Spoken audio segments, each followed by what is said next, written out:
चलिए शुरू करते हैं CV3 mechanism of misal formation. तो चलिए देखते हैं कि मिसल फॉर्मेशन कैसे होता है। मिसल फॉर्मेशन को समझाने के लिए एक बहुत अच्छा एग्जाम्पल है सोप सॉल्यूशन। तो हम सोप की हेल्प से ही समझेंगे कि मिसल फॉर्मेशन कैसे होगा। चलिए पहले ये जान लेते हैं कि सोप क्या होते हैं। अगर हम सोप को ब्रीफली डिफाइन करना चाहें तो हम कह सकते हैं कि सोप हायर फैटी एसिड्स के सोडियम और पोटेशियम सॉल्ट होते हैं, जिसे हम RCO- Na+ से दिखा सकते हैं। सोप का एक अच्छा एग्जाम्पल है सोडियम स्टीरेट, जिसका फॉर्मूला होता है C17H35COO-Na+। यहाँ पर जो आपको सोडियम स्टीरेट का स्ट्रक्चर दिख रहा है, यह बिफोर डिसोसिएशन है, मतलब यहाँ पर अभी सोडियम यहाँ से अलग नहीं हुआ है। अगर इसको हम आफ्टर डिसोसिएशन देखेंगे तब हमें यहाँ पर दिखेगा कि सोडियम अब यहाँ पर नहीं है, मतलब इसका कैटायन निकल चुका है और इसके एक छोर पर अब यहाँ पर एनायन है, दैट इज COO- आयन। अभी हमने समझा कि सोप क्या होते हैं। चलिए अब सोप की कुछ प्रॉपर्टीज देख लेते हैं।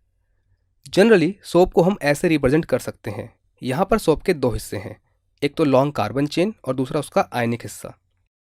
जो लॉन्ग कार्बन चेन होती है इसको हम जनरली टेल कहते हैं।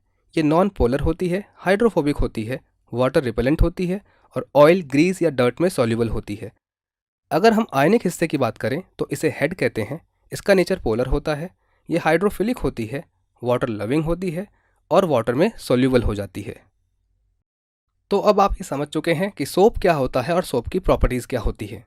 चलिए अब समझते हैं कि मिसल फॉर्मेशन कैसे होता है।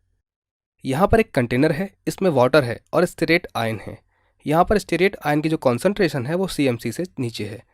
इसका मतलब यहाँ पर इनका अपना एक कोई भी स्ट्रक्चर हो सकता है। यहाँ पर ये स्ट्रॉन्ग इलेक्ट्रोलाइट की तरह बिहेव करेंगे। लेकिन जैसे ही कॉन्सेंट्रेशन CMC से ऊपर होती है तो इनका एग्रीगेशन शुरू हो जाता है और मिसल फॉर्मेशन होने लगती है, जिसको आप इस डायग्राम में देख सकते हैं। यहाँ पर जो आपको येलो पॉइंट दिख रहा है यह डर्ट को शो कर रहा है, जिसके चारों तरफ मिसल फॉर्मेशन हुई है और यहाँ पर जो कॉन्सेंट्रेशन है वो अबव CMC है। तो अब यहाँ पर यह क्वेश्चन अराइज होता है कि यहाँ पर मिसल फॉर्मेशन हुई क्यों।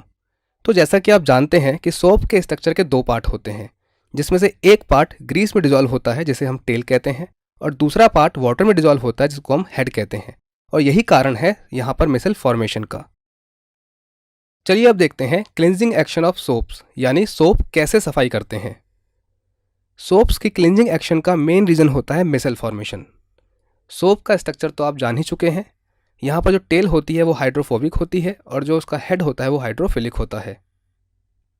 अब यहाँ पर अगर हम एक डर्ट या ग्रीस का दाग लें तो सोप के पार्टिकल्स उसमें चारों तरफ से उसको घेर लेंगे और सोप इंटरेक्ट्स विद ग्रीस, यानी कि सोप और ग्रीस के बीच में इंटरेक्शन शुरू हो जाएगा। आफ्टर सम टाइम मिसल फॉर्मेशन हो जाएगी और इस मिसल फॉर्मेशन की वजह से ही जो सोप है वो डर्ट को अपने साथ लेकर के सॉल्यूशन से निकल जाएगा। चलिए क्लींजिंग ऑफ सोप को थोड़ा और डिटेल में समझ लेते हैं।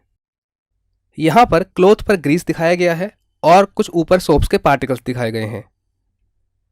कुछ देर बाद सोप्स के पार्टिकल्स का जो टेल है हाइड्रोफोबिक होने की वजह से ग्रीस में डिजॉल्व होना शुरू हो जाता है। यहाँ पर दिखाया गया है कि किस तरह से सोप का टेल ग्रीस में डिजॉल्व हो चुका है जबकि उसका हेड वाटर में है। और इस तरह से सोप और ग्रीस के बीच में इंट्रैक्शन बढ़ता जाता है, जिसकी वजह से सोप ग्रीस को रिमूव करने लगता है। कुछ टाइम बाद ग्रीस सोप के साथ वाटर से निकल जाता है और कंप्लीटली रिमूव हो जाता है, जिससे हमारा क्लॉथ साफ हो जाता है। चलिए अब एक कॉन्सेप्ट टेस्ट कर लेते हैं। यहाँ पर आपसे पूछा गया है कि माइसल्स क्या होते हैं।